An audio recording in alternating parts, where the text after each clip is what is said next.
ಹುಬ್ಳಿ ಧಾರವಾಡ ನಗರ commissionerate ವ್ಯಾಪ್ತಿಯ ಕಸಬಾಪೇಟೆ police ಠಾಣಾ ವ್ಯಾಪ್ತಿಯಲ್ಲಿ ಒಂದು ಶಾಂತಿ ಸಭೆ ಮಾಡಬೇಕು, ಮತ್ತೆ ಒಂದು ಸಾರ್ವಜನಿಕರ ಜೊತೆ ಒಂದು ಡಿಸ್ಕಷನ್ ಮಾಡಬೇಕು ಅಂತಂದು ನಾರಾಯಣ ಸೋಫಾ ಅನ್ನುವಂಥ ಏರಿಯಾಗೆ ನಾನು ಮತ್ತೆ ನಮ್ಮ ಎಲ್ಲ ಅಧಿಕಾರಿಗಳು ಬಂದಿದ್ರು. ಇಲ್ಲಿ ಸುಮಾರು 300ಕ್ಕೂ ಹೆಚ್ಚು ಜನ ನಮ್ಮ ಹುಸೇನ್ ಸಾಬ್ ಅವರ ನೇತೃತ್ವದಲ್ಲಿ ಸೇರ್ಕೊಂಡಿದ್ದಾರೆ. ಮುಖ್ಯವಾಗಿ ಯುವ ಸಮುದಾಯ ಏನಿದೆ, ಯುವಕರೇನಿದ್ದಾರೆ, ಅವ್ರನ್ನ ಒಂದು ಒಳ್ಳೆ ರೀತಿಯಲ್ಲಿ ಉಪಯೋಗಿಸ್ಕೊಳ್ಳುವಂಥದ್ದು ನಮ್ಮೆಲ್ಲರ ಜವಾಬ್ದಾರಿ. ಈ ಡ್ರಗ್ಸ್ ಅಥವಾ ಬೇರೆ ಕಾನೂನು ಬಾಹಿರ ಚಟುವಟಿಕೆಗಳು ತೊಡಗಿಸ್ಕೊಳ್ಳುವಂಥದ್ದು, ಈ ಮೀಟರ್ ಬಡ್ಡಿ ದಂಧೆ ಮಾಡುವಂಥದ್ದು ಅಥವಾ ಬೇರೆ ಯಾವುದೇ ಒಂದು ಕಾನೂನು ಬಾಹಿರ ಚಟುವಟಿಕೆಯಲ್ಲಿ ಇರುವಂತವ್ರನ್ನ ಮುಖ್ಯವಾಹಿನಿ ತರಬೇಕು ಅನ್ನೋದು ನಮ್ಮ ಉದ್ದೇಶ.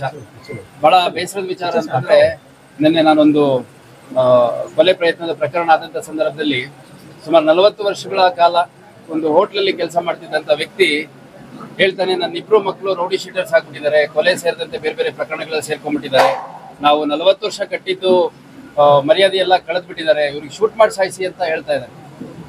ಅಂದ್ರೆ ಪೇರೆಂಟ್ಸ್ ಬಾಯಲ್ಲಿ ಬರಬಾರ್ದು ಆ ಮಾತು, ಮಕ್ಕಳ ತರ ನಡ್ಕೋಬೇಕು.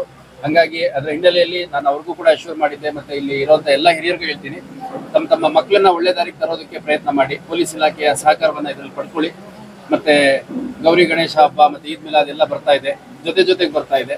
ಹಂಗಾಗಿ ನಮ್ಮ ಹುಬ್ಳಿ ಧಾರವಾಡ ನಗರ ಏನಿದೆ, ಇದೊಂದು ಶಿಕ್ಷಣ ಕಾಶಿ. ದಾರಾ ಬೇಂದ್ರೆಯವರು, ಸಿದ್ದಾರೂಢರು ಸೇರಿದಂತೆ, ಸೂಫಿ ಸಂತರು ಸೇರಿದಂತೆ ಬಹಳಷ್ಟು ಜನ ಪುಣ್ಯ ಪುರುಷರಿದ್ದಂತ ಭೂಮಿ. ಇಲ್ಲಿ ಶಾಂತಿ ನೆಲೆಸಬೇಕು, ಸುರಕ್ಷತೆ ಭಾವ ಎಲ್ಲರಿಗೂ ಇರಬೇಕು. ಮನೆಯಿಂದ ಹೊರಗಡೆ ಹೋಗಿರುವಂತ ಮಕ್ಕಳು, ಹೆಣ್ಮಕ್ಳು, ವಿದ್ಯಾರ್ಥಿಗಳು ಸೇಫ್ ಆಗಿ ವಾಪಸ್ ಬರುವಂತ ನಿಟ್ಟಿನಲ್ಲಿ ನಮ್ಮ ಪೊಲೀಸ್ ಇಲಾಖೆ ಪ್ರಯತ್ನ ಸಾಗ್ತಾ ಇದೆ. ಮುಖ್ಯವಾಗಿ ಗಾಂಜಾ ಬಗ್ಗೆ ಇರ್ಬೋದು, ರೌಡಿಸಂ ಬಗ್ಗೆ ಇರ್ಬೋದು, ಅದೇ ರೀತಿ ಮೀಟರ್ ಬಡ್ಡಿ ದಂಧೆ ಇರ್ಬೋದು, ಬೇರೆ ಕಾನೂನು ಬಾಹಿರ ಚಟುವಟಿಕೆಗಳು ಇರ್ಬೋದು, ಎಲ್ಲದರ ವಿರುದ್ಧನೂ ನಾವು ಬಹಳ ಕಠಿಣ ಕ್ರಮ ತಗೊಂತಾ ಇದೀವಿ. ಸಾರ್ವಜನಿಕರು ಬಹಳ ಒಳ್ಳೆ ರೀತಿಯಲ್ಲಿ ಸ್ಪಂದಿಸ್ತಾ ಇದ್ದಾರೆ. ಮುಖ್ಯವಾಗಿ ಪೇರೆಂಟ್ಸು ನಮ್ಮ ಮಕ್ಕಳನ್ನ ಒಳ್ಳೆ ದಾರಿಲಿ ತರಲಿಕ್ಕೆ ನಮಗೆ ಸಹಕರಿಸಿ ಅಂತ ಮನವಿ ಮಾಡ್ತಾ ಇದ್ದಾರೆ. ಸಾಕಷ್ಟು ಏರಿಯಾಗಳಿಗೆ ಬಂದು ಒಂದು ಪಬ್ಲಿಕ್ ಮೀಟಿಂಗ್ ಮಾಡಿ ಅಂತ ಹೇಳ್ತಾ ಇದ್ದಾರೆ.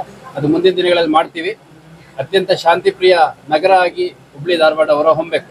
ಇದು ಯಾವಾಗಲೂ ಒಂದು ಪುಣ್ಯ ಪುರುಷರ ಬೀಡಿದು, ನೆಲೆಬೀಡು ಅಂಥದ್ದು. ಮಧ್ಯದಲ್ಲಿ 1-2 ಘಟನೆಗಳಾದಂಥ ಸಂದರ್ಭದಲ್ಲಿ ಕೆಟ್ಟ ಹೆಸರು ಬಂದ್ಬಿಡುತ್ತೆ. ಆ ಕೆಟ್ಟ ಹೆಸರು ಯಾವುದೇ ಕಾರಣಕ್ಕೂ ಬರದ ರೀತಿಯಲ್ಲಿ ಪ್ರತಿಯೊಬ್ಬರು ಜವಾಬ್ದಾರಿಯಿಂದ ಇರಬೇಕು ಅಂತ ಈ ಮೂಲಕ ನಾನು ಮನವಿ